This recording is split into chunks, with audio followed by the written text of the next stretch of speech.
My name is Anna Reynolds, and I'm 35 years old. 3 months ago, my father stood before 200 executives at his retirement party and called me his greatest disappointment. A teacher making $50,000 a year while my siblings earned millions. But when his boss recognized me as the majority shareholder, the room froze. What happened next changed everything and cost my father $30 million.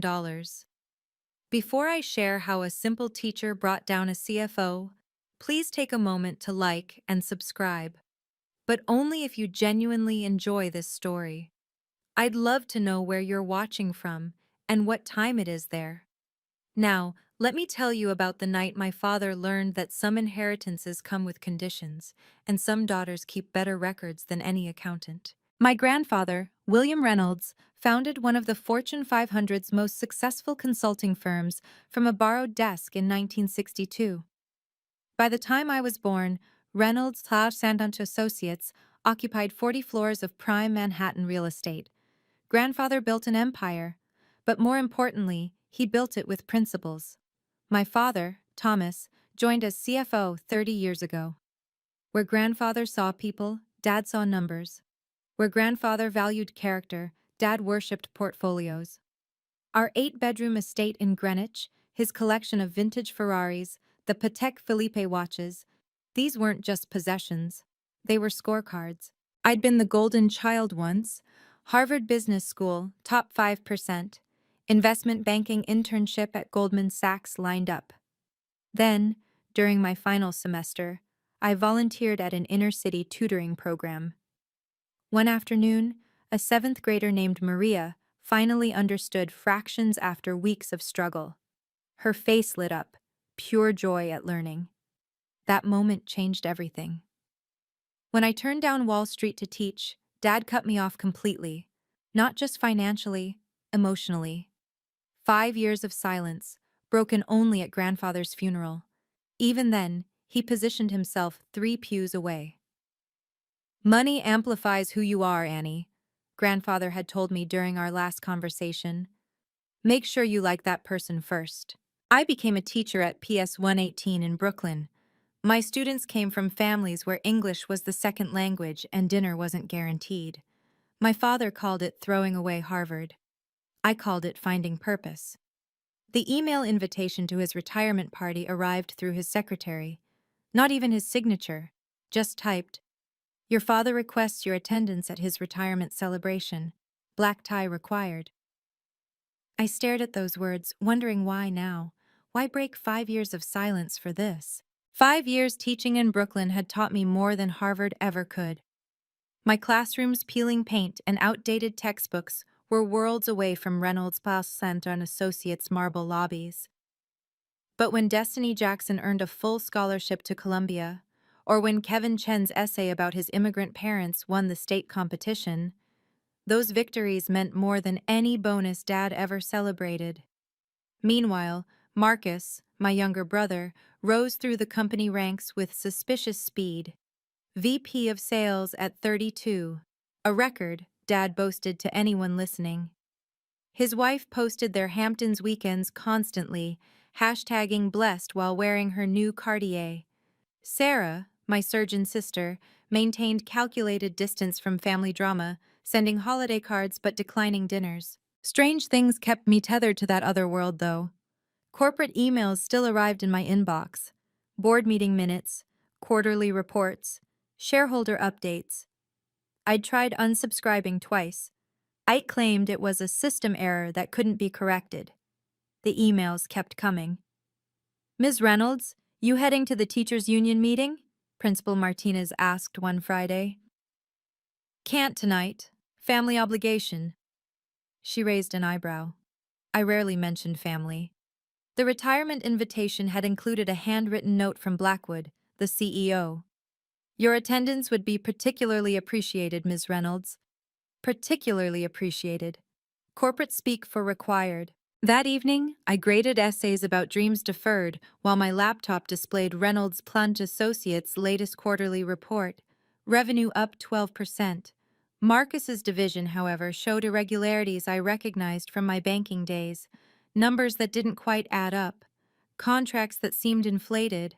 I printed everything, adding it to a folder I'd been building for a year. Just a teacher's habit, I told myself. We document everything. Sarah's Armani dress from 3 seasons ago still had the tags. "Take it," she'd said over the phone, her hospital pager beeping in the background.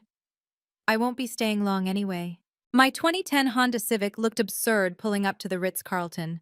The valet's smirk wasn't subtle until he saw my last name on the invitation list. Then confusion replaced condescension. The lobby gleamed with the kind of wealth that whispered rather than shouted. Waterford crystal chandeliers, Persian rugs worth more than my annual salary.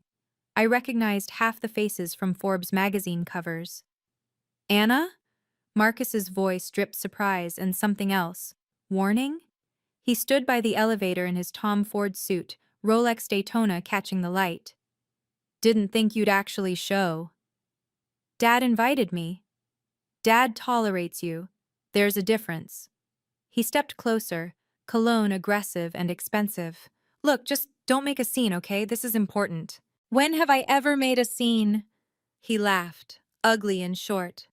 "Right, the invisible daughter. You know you're at table 17? By the kitchen.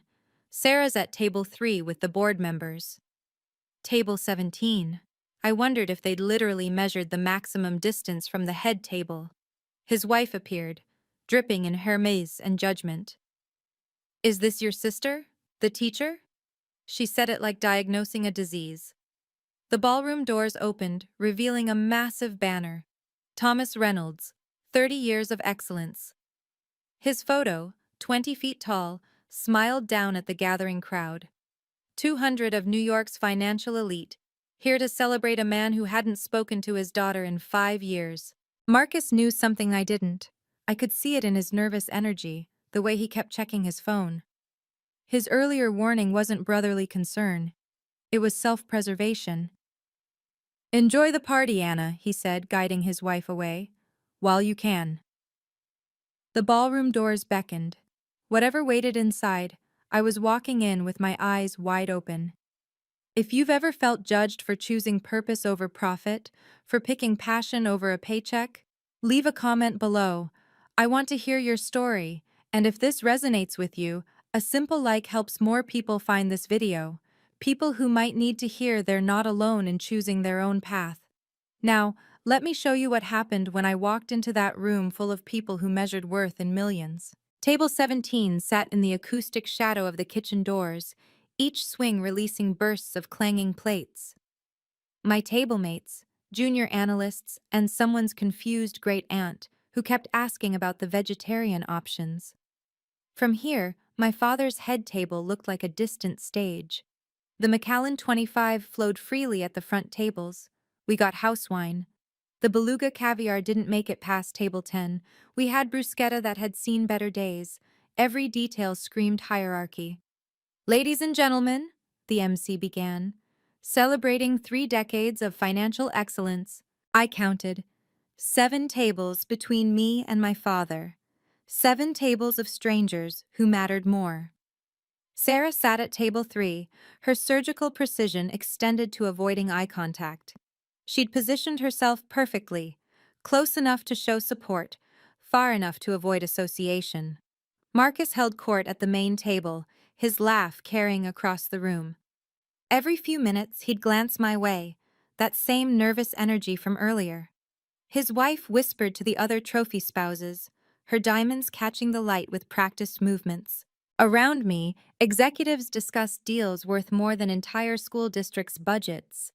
Leveraged buyouts, hostile takeovers, quarterly projections, the language of my abandoned life. One mentioned casually closing a deal that would eliminate redundancies. Redundancies. People with families, dreams, mortgages. "You're Thomas's daughter, aren't you?" The great aunt had figured it out. "The teacher?" "Yes." "How wonderful! Teaching shapes the future." She smiled genuinely. "Much more important than all this nonsense with numbers." If only my father shared her perspective. The lights dimmed. Thomas Reynolds stood, microphone in hand, his Armani suit impeccable. The room fell silent. This was it, the moment Marcus had been dreading, the reason for the invitation after 5 years. 30 years ago, I joined Reynolds Plough Science and Associates with a simple vision, my father began, his voice commanding the room. Excellence, not mediocrity, not participation trophies. Excellence. The crowd murmured approval. These were his people, those who believed net worth equaled self-worth. I've been blessed with 3 children. He paused, letting the word blessed hang in the air. My eldest, Sarah, chief of neurosurgery at Mount Sinai at 38. When she operates, she holds lives in her hands. Excellence. Sarah straightened, a small smile playing at her lips. The room applauded politely. My son, Marcus, youngest VP in company history.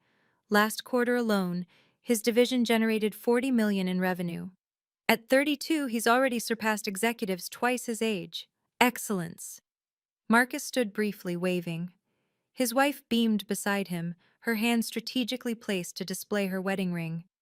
Then Dad's pause stretched longer. His eyes found me at table 17. The temperature seemed to drop. Success is a choice, he continued, still staring at me. Some choose to climb mountains, others choose to watch from base camp, some pursue greatness, others settle for adequate. My table mates shifted uncomfortably. The great aunt patted my hand. Not everyone can handle the pressure of real achievement. Not everyone has the courage to compete in the arena. Some people look at opportunity and choose. He let the silence build. Safety, simplicity, the easy path. He wasn't even trying to be subtle anymore. 200 pairs of eyes followed his gaze to my corner. But tonight isn't about those who chose mediocrity. Tonight celebrates excellence, real achievement, the kind that builds empires, not classroom bulletin boards. Someone gasped. Several phones appeared, subtle recording lights glowing. Sarah finally looked at me, her face pale. This wasn't just rejection, it was public execution. And from Marcus's expression, we were just getting started. Let me tell you about potential, my father continued, his voice gaining momentum. Anna, my middle child, had everything. Harvard Business School, top of her class. Goldman Sachs wanted her. Morgan Stanley competed for her. She could have been somebody. The microphone's gold plating caught the light as he gestured toward my table.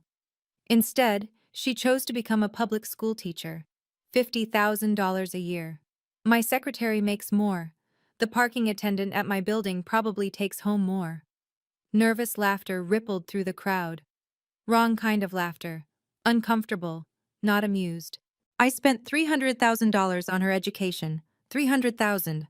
For what? So she could teach teenagers to read books they'll forget by next week?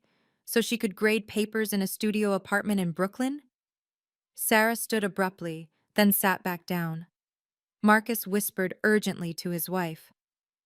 I tell you this as a cautionary tale, Dad continued, his face flushed now. Success requires courage. It requires ambition. When your children show weakness, when they choose failure, you have to accept the truth. Not everyone in your family will make you proud. The silence was suffocating. Even the kitchen had gone quiet. Some of you have children considering lesser paths. Teaching, social work, nonprofit nonsense. Show them what real success looks like. Don't let them waste their potential like, he pointed directly at me, like that disappointment sitting by the kitchen. I stood slowly. Every phone in the room tracked my movement. My legs felt steady despite the hammering in my chest. 3 years of facing down angry parents at conferences had prepared me for this moment. Anna, sit down, Dad commanded into the microphone. Don't embarrass yourself further. I kept walking toward the exit.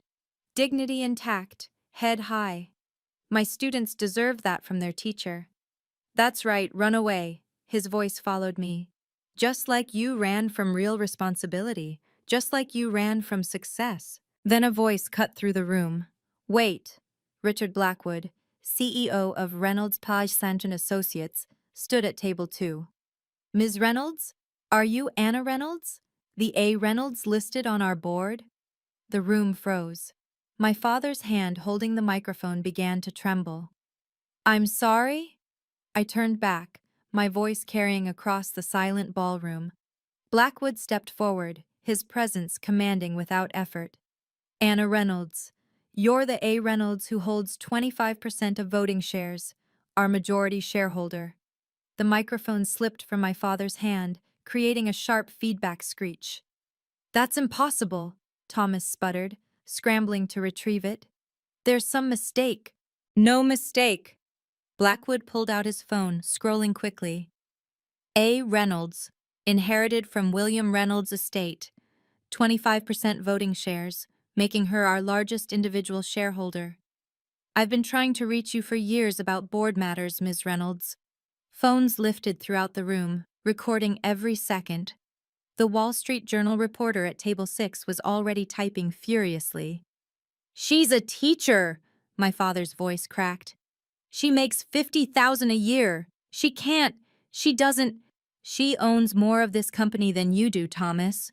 Blackwood's tone was professionally neutral, but the subtext was clear.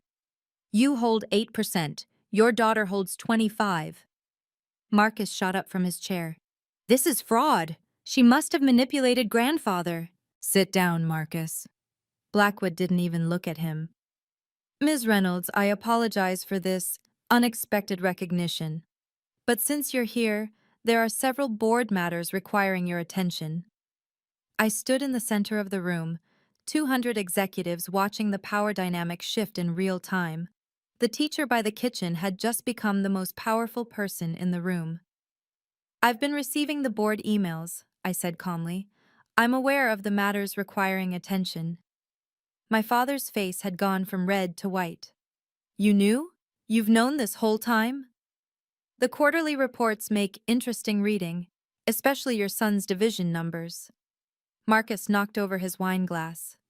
The Macallan 25 spread across the white tablecloth like blood. Security guards appeared at the ballroom entrances, but Blackwood raised his hand, and they waited. "You conniving little—" Thomas lunged for the microphone stand, his composed executive mask completely shattered. "This is my company. I built this 30 years." "You built nothing." The words came out calmer than I felt. "Grandfather built it. You just managed the money." "I am the CFO. I decide who, what—" He was stammering now, his carefully prepared speech forgotten. "You're nothing but a teacher. Nothing." Marcus jumped onto the stage beside our father. "She's lying. Check the documents. There's no way." "The documents are quite clear," a new voice interrupted. James Morrison, my grandfather's estate attorney, entered through the main doors. "I apologize for being late. Traffic was unfortunate." He carried a black leather briefcase that might as well have been a bomb for the reaction it caused. Thomas actually stepped backward. "Mr. Morrison," Blackwood acknowledged, "your timing is impeccable." "Ms. Reynolds contacted me this afternoon," Morrison explained, his voice carrying easily through the room. "She suggested I might be needed tonight."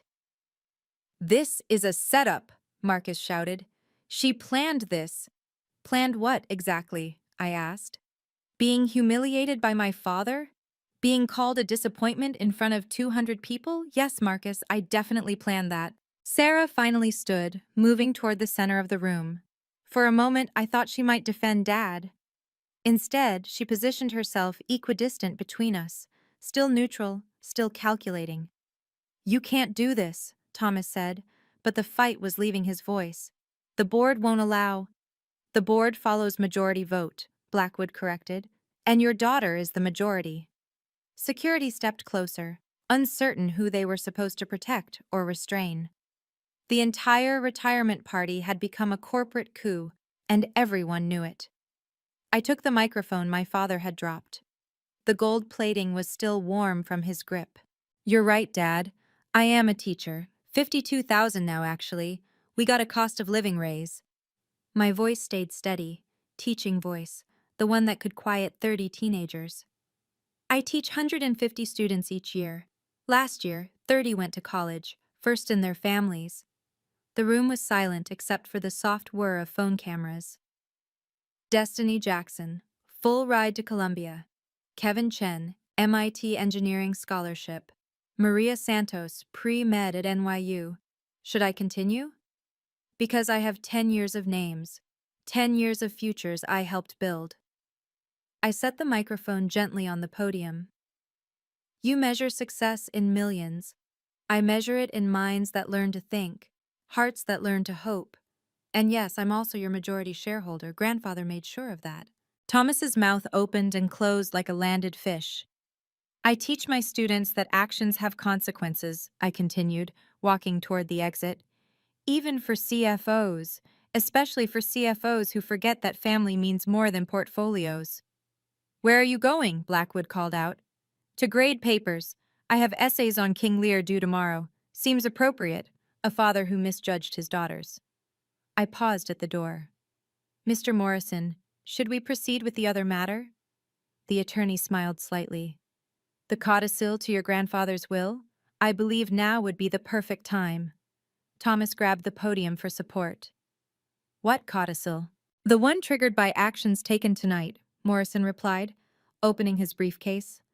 Clause 47B, regarding family conduct and moral obligations. The ballroom erupted in whispers. I walked back to the center, no longer the disappointment by the kitchen. Morrison set his briefcase on the nearest table, the locks clicking open with theatrical precision. Mr. Reynolds, you were present for the primary reading of your father's will 10 years ago. Every word, Thomas snapped. I know what I inherited. I know what she inherited. You know what you were told about. Morrison pulled out a sealed envelope, the wax seal still intact. This codicil was added 6 months before William Reynolds passed, to be opened only under specific circumstances. He broke the seal with a letter opener. The crack echoed through the silent ballroom. William Reynolds, being of sound mind and body, hereby amends the distribution of assets with the following conditional clause. Morrison's reading voice was practiced, emotionless. Should my son, Thomas Reynolds, publicly humiliate, disparage, or attempt to diminish any of his children, particularly in a professional setting, all inherited assets shall immediately transfer to the affected party. Thomas went white. That's not legal. You can't. Furthermore, Morrison continued, this includes any deferred compensation, pension rights, or stock options derived from positions obtained through family connections. He can't reach forward from the grave! Thomas's voice had gone shrill. I earned my position. Your position as CFO? Morrison looked up. The position your father secured for you 30 years ago? That position? Marcus tried to edge toward the exit. 2 security guards stepped into his path. There's more, Morrison said. Should such behavior occur at a company event with board members present, it shall be considered a breach of fiduciary duty, triggering immediate review of employment terms. Blackwood was already on his phone. Legal? Yes. We need you in the Madison Ballroom. Now. Sarah finally spoke. Dad, you should stop talking. Anything you say? I don't need advice from any of you, Thomas roared. Then quieter to Morrison. How much did she pay you? Morrison's expression didn't change. Your father paid me, Mr. Reynolds, 10 years ago, to protect his grandchildren from exactly this. Let me read the specific trigger clause, Morrison continued, his voice cutting through the chaos. Clause 47B, subsection 3. If Thomas publicly declares any of his children a disappointment, failure, or embarrassment in front of business associates, all my shares previously allocated to him transfer immediately to the wronged party. The math was simple and devastating. Dad's 8% plus the 15% grandfather had left in trust. All of it would go to me. Combined with my existing 25%, I would control 48% of Reynolds' Science Associates. This is entrapment, Thomas shouted. She knew. She came here knowing. I came because you invited me, I said quietly. After 5 years of silence, you invited me to watch you call me a failure. I didn't know you'd actually do it. But you suspected, Sarah said, not accusingly, just stating fact. Grandfather knew him better than anyone. I turned to Morrison. When did he add this codicil? 6 months before his death. After Thomas prevented you from attending the company Christmas party, citing family embarrassment. A collective intake of breath from the crowd. Several board members were whispering urgently. He said if Thomas ever did it publicly, with witnesses, you'd need protection. Morrison pulled out another document. He also left this letter to be read only after the clause was triggered. Don't, Thomas pleaded. Please. Morrison unfolded the paper. My dear Annie, if you're hearing this, your father has finally shown his true nature to the world. I'm sorry you had to endure it. But now you have the tools to fix what he's broken. The company needs a heart again. Teach it well. All my love, grandfather. I had to sit down. Sarah brought me water, the first sisterly thing she'd done in years.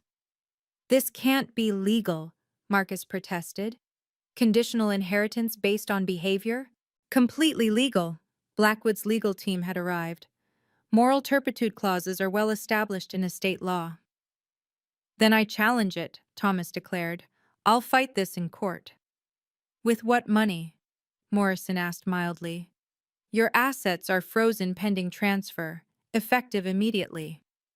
Emergency board meeting, Blackwood announced. All board members to the executive conference room, now. The exodus from the ballroom was swift and purposeful. 7 board members were present, enough for a quorum.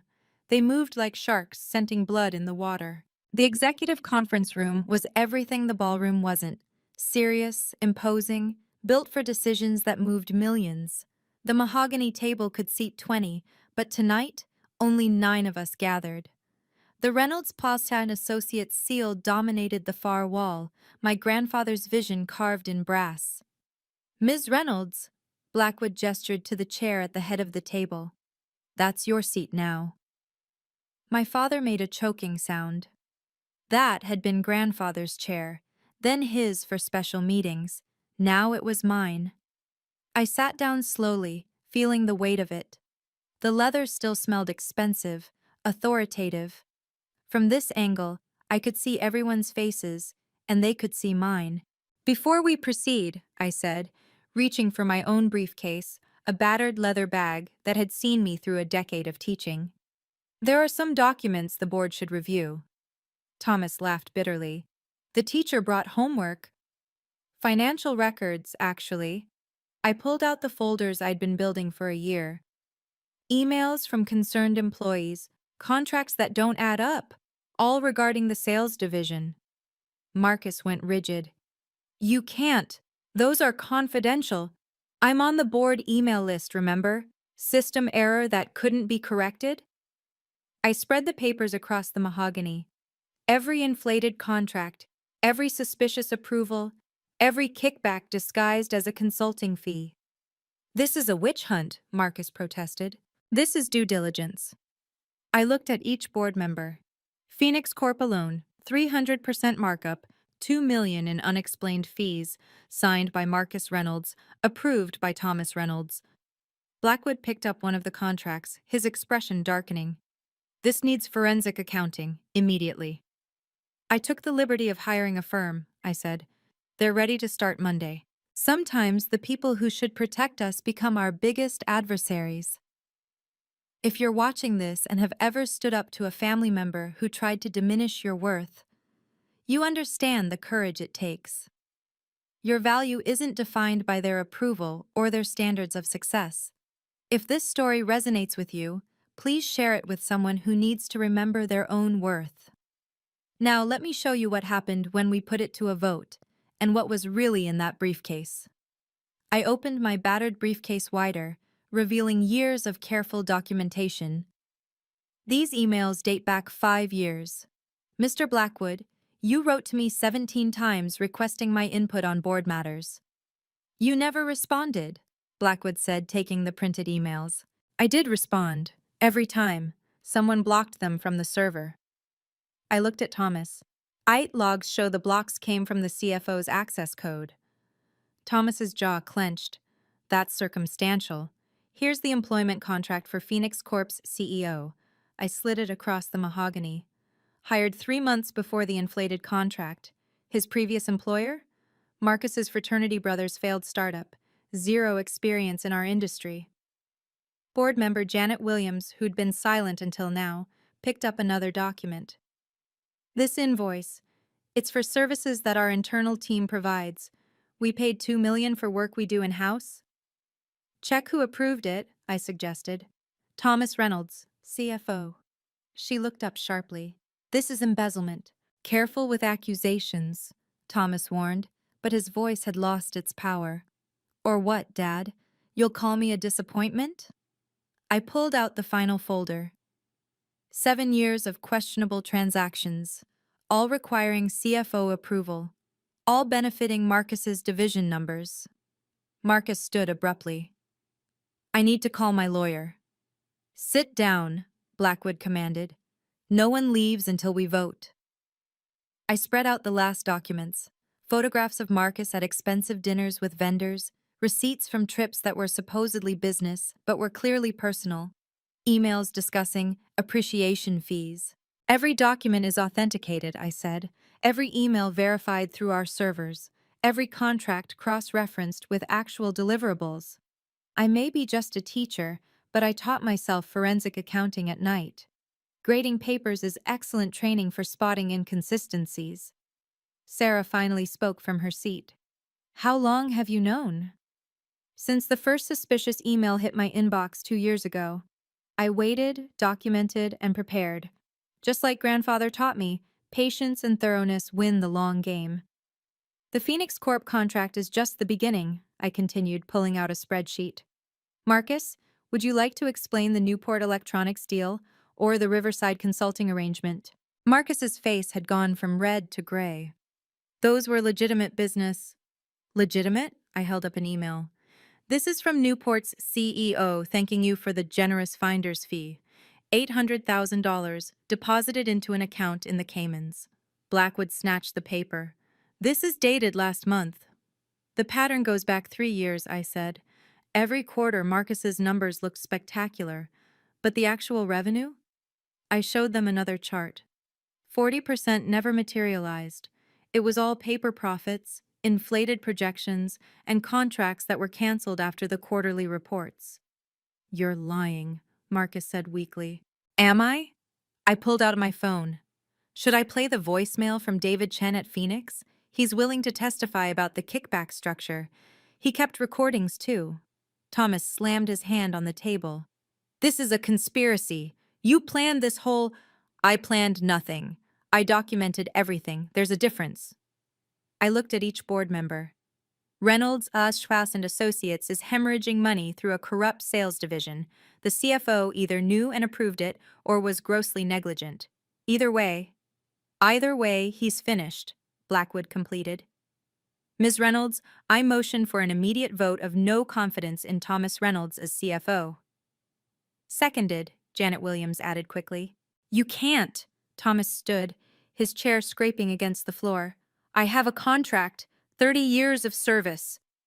Your contract has a morality clause, Morrison interjected from his seat.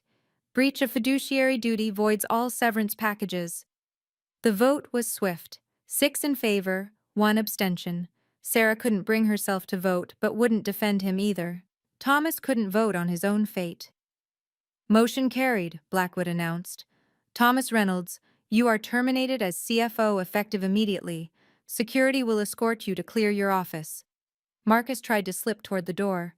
I should go. Stay exactly where you are, Blackwood commanded. We're not done with you. As majority shareholder, I said, standing slowly, I call for a formal vote of no confidence in Thomas Reynolds as CFO, based on gross negligence and breach of fiduciary duty. The board members exchanged glances. This was beyond a family squabble now. This was corporate governance at its most serious. The motion has been made and seconded, Blackwood said formally. Discussion. Janet Williams spoke first. The evidence is overwhelming. If even half of this is verified, we're looking at SEC violations. It's all verified, I assured her. Every document, every transaction. The forensic accountants I hired worked pro bono. They're former students of mine, now at Ernst & Young. They wanted to help their teacher. Thomas laughed bitterly. Your students, of course. All those in favor of removing Thomas Reynolds as CFO? Blackwood asked. 6 hands raised immediately. Sarah abstained, staring at her hands. Thomas couldn't vote on his own termination. Motion carried, Blackwood announced. Mr. Reynolds, your employment is terminated immediately. Your office will be sealed pending investigation. 30 years, Thomas whispered. I gave 30 years. You took 30 years, I corrected. From the company, from employees, from your family. Grandfather built this company on integrity. You turned it into your personal ATM. Security appeared at the door. They'd been waiting outside. Your company property, Mr. Reynolds, one said professionally. Keys, access cards, company phone. Thomas's hands shook as he removed his keyring. The corporate Amex Black Card. His phone with all those important contacts. Each item stripped away another layer of his identity. The car is leased through the company, Blackwood added. You'll need to arrange alternative transportation. This is your doing, Thomas pointed at me, his finger trembling. You destroyed your own father. No, Dad, you destroyed yourself the moment you decided your children's worth was measured in dollars. I just documented it. Marcus tried once more to leave. This time, different visitors appeared at the door, FBI agents in dark suits. Marcus Reynolds? We have questions about your dealings with Phoenix Corp. The walk back to the ballroom felt like crossing into another world. 200 guests remained, phones in hand, waiting for the conclusion of the most dramatic retirement party in Manhattan history. I entered flanked by board members, while Thomas shuffled behind with security. The contrast wasn't lost on anyone. The teacher who'd been sitting by the kitchen now walked with the power brokers, while the CFO who'd commanded the room was being escorted out. Blackwood took the microphone. Ladies and gentlemen, the board of Reynolds Haas and Associates has voted. Effective immediately, Thomas Reynolds is no longer CFO. Gasps rippled through the crowd. Several reporters were already typing furiously. Furthermore, Blackwood continued, Anna Reynolds, as majority shareholder, will be taking an active role in company oversight during this transition. I stood beside him, no longer trying to hide at table 17. The spotlight that had hunted me earlier now felt less threatening. These people had witnessed my humiliation. Now they'd witness my vindication. Thomas stood near the exit, security flanking him. His earlier arrogance had crumbled into something pathetic. The man who'd measured worth in millions was worth nothing now. I want to be clear, I said, taking the microphone. This isn't about revenge. It's about accountability. Reynolds Plant Associates was built on principles my grandfather held sacred. Integrity, family, and lifting others up. Tonight, we return to those values. Marcus was being led out in handcuffs, his wife trailing behind, her designer heels clicking frantically. This isn't over, she shrieked. We'll sue! Ma'am, please step back, an FBI agent said firmly. The Wall Street Journal reporter raised her hand. Ms. Reynolds, will you be taking over as CEO? I'm a teacher, I replied simply. I'll remain a teacher, but I'll also ensure this company operates with the ethics my grandfather intended. The room seemed to exhale collectively. The teacher hadn't come to conquer. She'd come to clean house. Sarah approached me for the first time in 5 years, her surgeon's composure cracking. Anna, She stopped, started again. I knew. About the contracts, about Dad's behavior. I knew, and I said nothing. I know, I said quietly. Her eyes widened. You know? Grandfather left you a letter too, didn't he? She nodded, tears finally spilling. 3 years ago. His lawyer sent it on a specific date. It said I'd know when to stand up or stand aside, that my silence would be complicity unless I chose otherwise. And tonight? I abstained. I couldn't vote against him, but I couldn't support him either. She pulled me into an unexpected hug. He called you his quiet warrior, Anna, said you had Mom's heart in his mind, said you'd save the company from itself. Mom would have hated what Dad became, I whispered. Mom would have been proud of what you did. Sarah pulled back, wiping her eyes.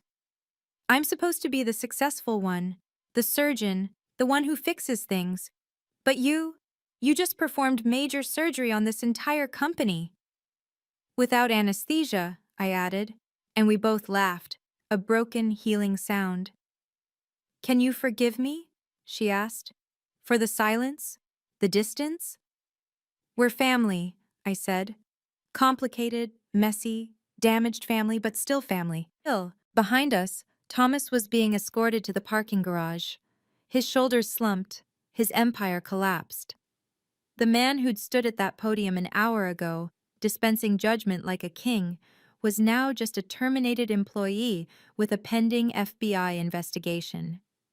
He'll need a lawyer, Sarah said, watching him go. He'll need more than that, I replied. He'll need to learn what grandfather tried to teach him, that worth isn't measured in dollars. Marcus tried to make his escape through the parking garage, but the FBI had anticipated that. They waited by his Porsche 911 Turbo, another company lease about to be reclaimed. Mr. Reynolds, the lead agent said calmly, we need to discuss your relationship with Phoenix Corp, Newport Electronics, and several offshore accounts. I want my lawyer, Marcus shouted, his golden boy image shattering completely. You'll have that opportunity, the agent replied, producing handcuffs. Marcus Reynolds, you're under arrest for wire fraud, embezzlement, and conspiracy to commit financial crimes.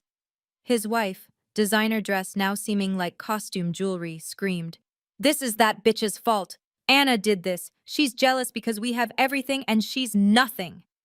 Ma'am, your husband stole millions, the agent said flatly. His sister reported evidence of financial crimes. That makes her a whistleblower, not nothing.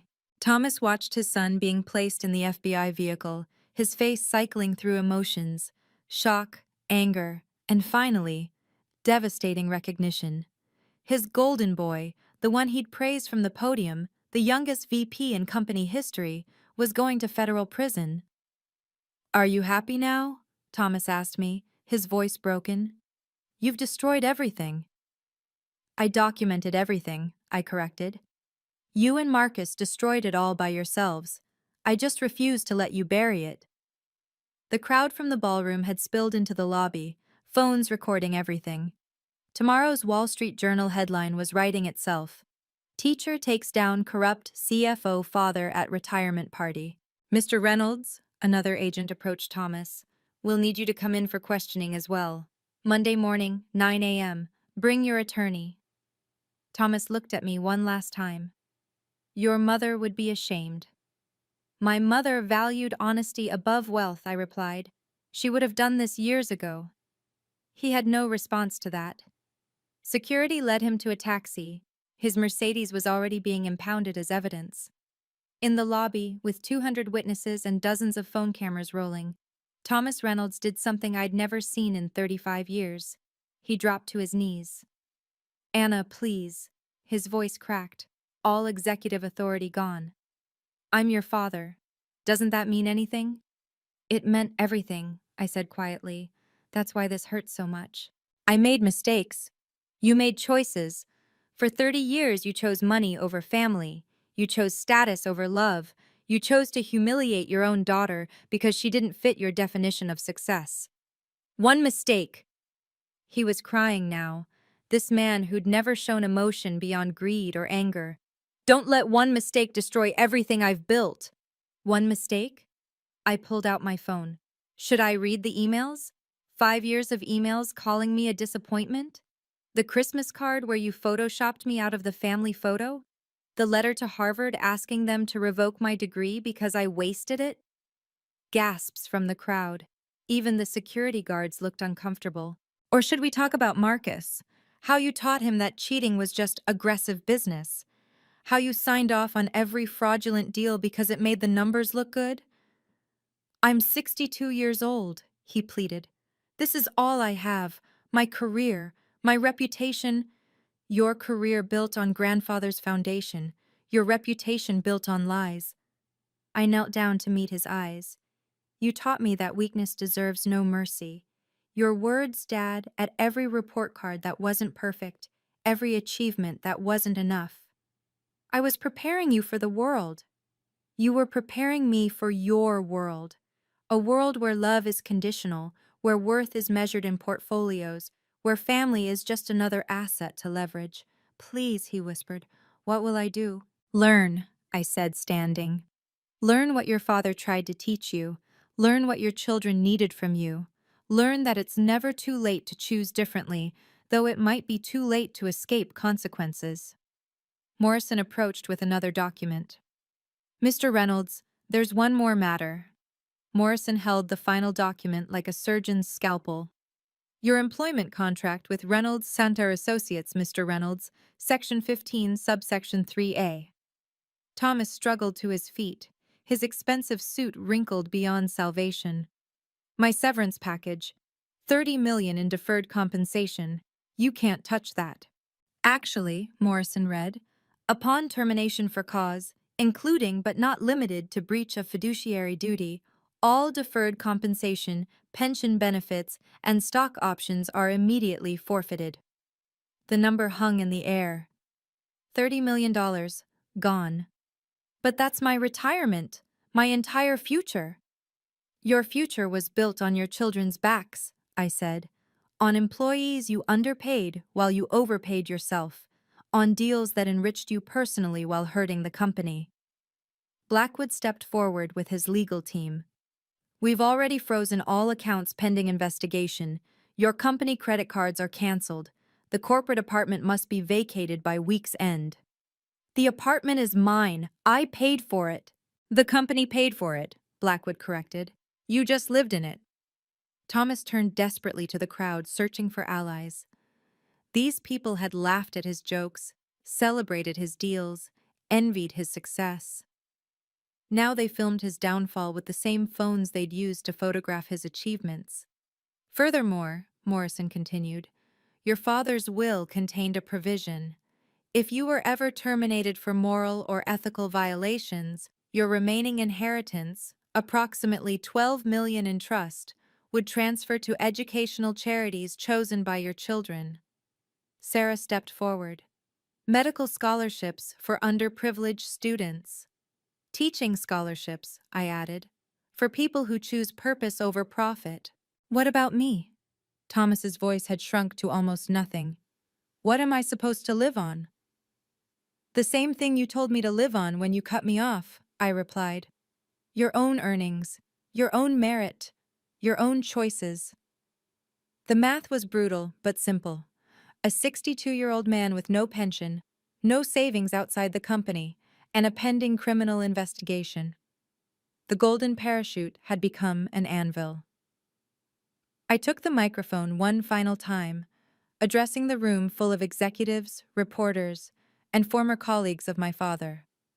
Reynolds Paulsen Associates will establish the William Reynolds Educational Legacy Fund, I announced, my teacher's voice carrying clearly. Not the Thomas Reynolds Fund, William Reynolds, who believed in building people up, not tearing them down. The crowd listened intently, phones still recording. The fund will provide full scholarships for teachers pursuing advanced degrees, additional support for educators in underserved communities. Because my grandfather understood something my father never did, real wealth isn't what you accumulate, it's what you cultivate in others. How much? The Wall Street Journal reporter called out. $10 million to start, from my personal inheritance. I let that sink in. I don't need 48% of a Fortune 500 company. I need to know that somewhere a teacher is getting the support they deserve. Thomas made a strangled sound. You're giving it away? $10 million? I'm investing it, I corrected.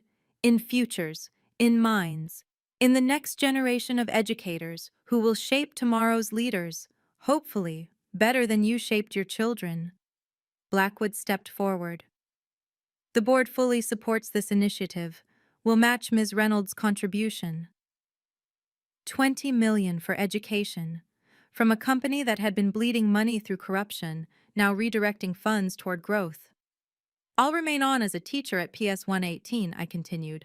My salary will stay $52,000 a year, but I'll also serve as ethics oversight for Reynolds Paulsen Pound Associates, ensuring we never again prioritize profits over principles. You're staying a teacher? Someone called out incredulously. With all that money? Money doesn't define me. It never has. My students need me. Monday morning, I'll be teaching The Great Gatsby, a story about the hollow pursuit of wealth. Seems appropriate. Sarah joined me at the podium. I'll be contributing to the fund as well, 5 million. Mom would have wanted us to lift others, not step on them. Standing ovations started sporadically, then spread. Not everyone. Some were too shocked, others too complicit, but enough. Enough to show that grandfather's values still resonated, even in this room full of wealth and ambition. Blackwood pulled me aside as the crowd began dispersing. How long have you been planning this? Planning suggests I wanted this to happen, I replied. I've been preparing since the first suspicious email landed in my inbox 5 years ago. The system error, he said, understanding dawning. It wasn't an error. Grandfather set it up before he died. He knew I'd need oversight access. He also knew I'd need time to build a case that would stand up in court. I showed him my phone, hundreds of folders, thousands of documents, all meticulously organized. Every questionable transaction, every inflated contract, cross-referenced with public records, SEC filings, tax documents. You did this alone? I had help. Former students now working at the SEC, IRS, FBI, kids from Brooklyn who made it out and wanted to give back. They worked nights and weekends pro bono because their teacher asked. The forensic accountants, Blackwood realized, they're all former students. Harvard Business School, Wharton, MIT, Sloan. They remembered the teacher who believed in them when no one else would. I smiled. Turns out teaching creates its own network, just not the kind my father would recognize. Sarah joined us, still processing everything. You knew tonight would happen? I knew Dad would eventually cross the line publicly. His ego demanded an audience for his cruelty. I just had to be ready when he did. The patience that must have taken, Blackwood marveled. I grade 150 essays every week, I said. I can spot plagiarism, fraud, and bullshit in any form. Corporate fraud was actually easier. At least numbers don't write run-on sentences. Morrison approached with final papers. Ms. Reynolds, the transfers will be complete by Monday. Your father's assets, the trust funds, everything. 48% of a Fortune 500 company, Blackwood said. You could be CEO. I already have a job, I replied. One that actually matters. The valet who'd smirked at my Honda Civic 3 hours ago now stood at attention as I approached. The same car, the same teacher, but everything had changed. Your vehicle, Ms. Reynolds, he said formally, having clearly heard what happened inside.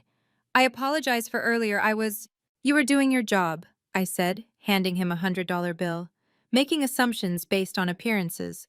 My father did the same thing, cost him everything.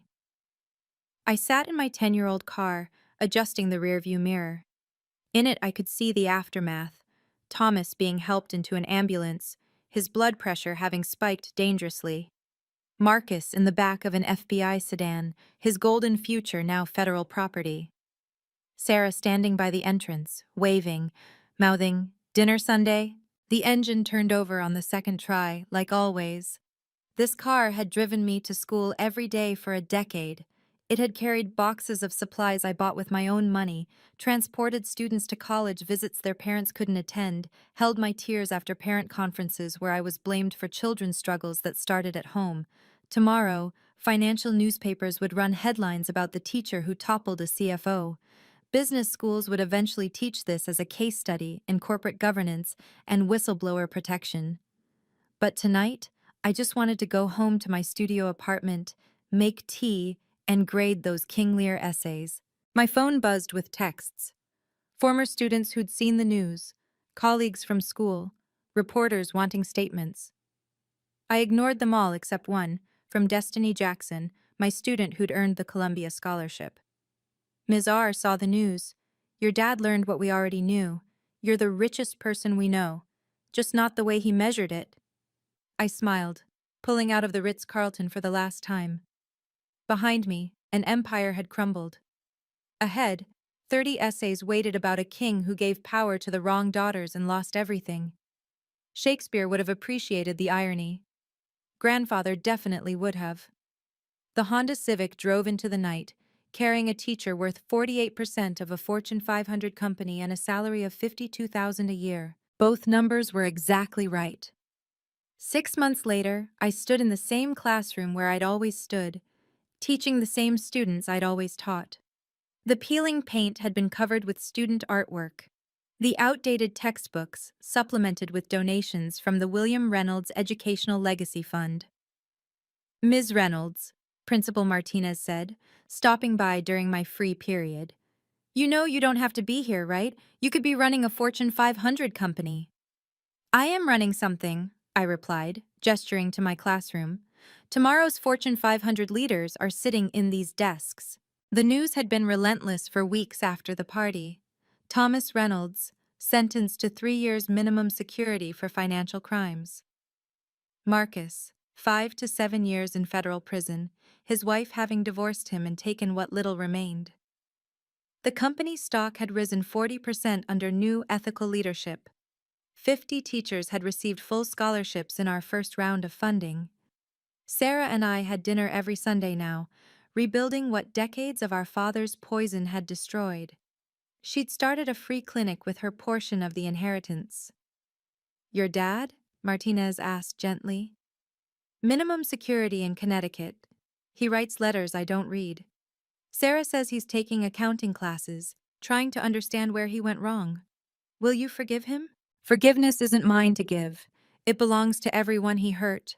Employees he cheated, family he destroyed, principles he betrayed." I straightened tomorrow's lesson plan on my desk. "But I hope he learns. Grandfather would want that."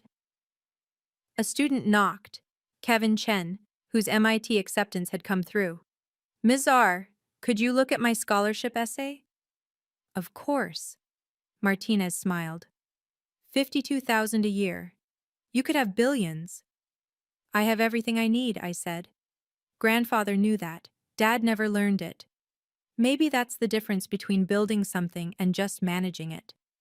She left me with Kevin, who'd written about overcoming assumptions, about teachers who see potential where others see statistics.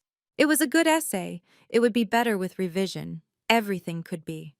I kept one letter in my desk drawer, not from my father, but from my grandfather, written 10 years ago, to be delivered only after the clause was triggered. "My dearest Annie, value is not in what you earn, but in what you build. Your father forgot this, choosing to be wealthy rather than worthwhile. Don't let him break you. His measurement of worth is as false as the profits he reports. You chose teaching because you understand what I spent a lifetime learning. We succeed by lifting others. Every student you inspire, every mind you open, every future you shape is worth more than all the money in our accounts. Your father will fall. When he does, don't gloat. Rebuild. Make the company serve its original purpose, creating opportunities, not hoarding them. All my love. Grandfather." I folded the letter as my afternoon class filed in. 30 teenagers, each carrying struggles I could only glimpse, each holding potential that needed nurturing, not judgment. "Today, we're discussing King Lear," I announced, writing on the board. "A king who measured love in words, not actions, who gave power to flattery and exiled truth." "What happened to him, Ms. Reynolds?" asked Maria, one of my brightest. "He lost everything, his kingdom, his family, his mind. But his youngest daughter, the one he rejected for refusing to play his games, she survived." "Did she become queen?" I thought of my 48% ownership, the board seat, the power I could wield but chose not to abuse. "She became exactly who she was meant to be," I said, and that was enough. The lesson began. Outside, New York churned through another day of deals and ambitions. Inside, 30 futures took shape, word by word, idea by idea. My grandfather was right. This was real wealth. My father was wrong. This was true success. Thank you for listening to my story. If you or someone you know has ever been diminished for choosing purpose over profit, please share this video. Sometimes those who undervalue us need reminding that real worth isn't measured in bank accounts, but in lives touched. Subscribe if you want to hear more stories about standing up for yourself and setting boundaries with toxic people, even when they're family. And remember, true success means living aligned with your values, not someone else's expectations. Your worth is not negotiable. Your choices are valid. Your path is yours to walk. Until next time.